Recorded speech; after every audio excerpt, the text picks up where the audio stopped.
So here is your New Year's Eve. You've set your resolutions, you've set a goal, you have a plan to follow, and you start your journey. First day comes in, everything is perfect. You've done all your daily tasks, you feel motivated, you feel inspired, you feel proud of yourself. First week, everything is still kind of okay. You had some setbacks here and there, but you still kept at it. Well, then comes the second week, and everything starts to fall apart. You catch yourself cheating on work, taking breaks every 15 minutes, your ability to focus is gone. You feel unmotivated, uninspired, and it's only till 1 or 2 days for you to eventually fall back into your old bad habits.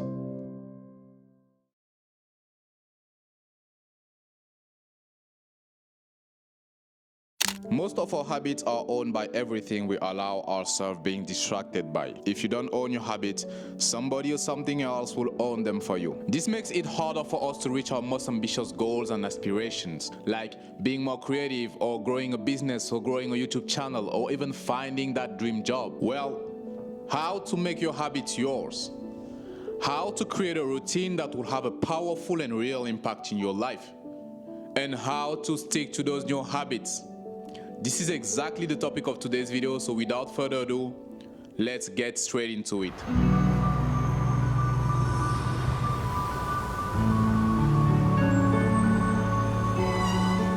This is your ability to learn to say no. Learn to say no to distractions and start focusing on what really matters. Set your priorities right and start putting your words into actions. Learn to say no to that friend that wanna hang out on a Monday afternoon while you have work to do. Say no to your emotions and feelings that triggers you for mindless scrolling on social media. Say no to that little bitch voice in your head that gives you the chance to fall back into that old version of yourself you want to escape from. Learn to say no.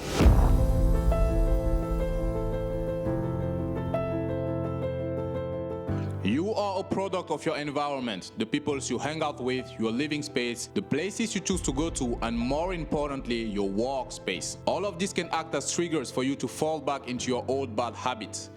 So, if you want to stop smoking, stop hanging out with smokers. Like, as easy as it sounds. If you want to stop being lazy, stop hanging out with lazy people, or start hanging out with people that aren't lazy. We all already know these things, and it's funny because most of us want to make the right decisions, but we still keep hanging out with people that allows us to make the wrong decisions. It's not about not being friends with these people anymore. It's about setting a distance for you to focus and shift your mind to the right direction. Avoid a scattered mind, clean your workspace, clean your living room, and also clean your schedule. Create a schedule that works for you, not against you. Everything that gets you closer to your dreams and goals has to be on top of the list always. The rest, we'll see. Keep things organized. So here is my workspace. Pretty minimalistic, monk style, a table, a computer, a book, some hard drives here and there, and overall very simple setup. I don't even know if you can call this a setup, bro.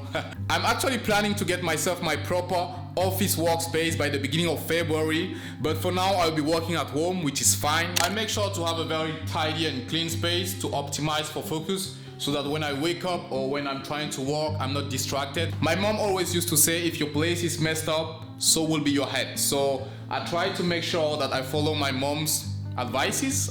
For this place to always stay like this, I take the time in the evenings to clean, and also in the mornings I clean, so that every time I'm at work or every time I'm waking up or every time I'm here at home, even when I want to chill, the place is clean and inspiring, and it even motivates me to do stuff. When your place is not clean, it feels like you have something, in front of you that's holding you back to do stuff, But when everything is clean, everything is tidy, the motivation is there.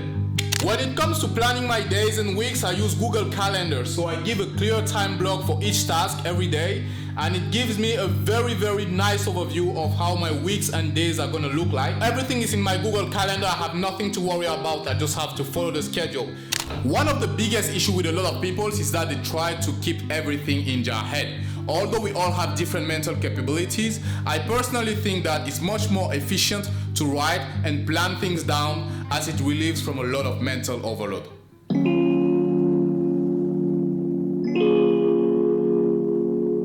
best way to actually start new healthy habit is to introduce them gradually while removing all the temptations. The reality is that creating new habits is painful. It's painful to work, it's painful to focus, it's very uncomfortable, and most people are afraid of pain. That's why everybody finds excuses. Now, how do you introduce this pain into your life? You need to be calculated with the amount of pain you choose to have. You cannot go to the gym and start lifting the heaviest dumbbells in your first training, or go to the gym and start training for 2 hours a day straight away. You will get injured and you will have to stop training for a long period of time, which is really bad for your gains. We are looking to build consistency here. It's about introducing a task you can only do because it takes almost zero effort. Example, you want to build a strong and healthy body, you can start by doing 20 push-ups a day. If you can do 20, do 10, but do something. And the more times goes by, the more pain you can tolerate, so the heavier and harder you can push your task overload.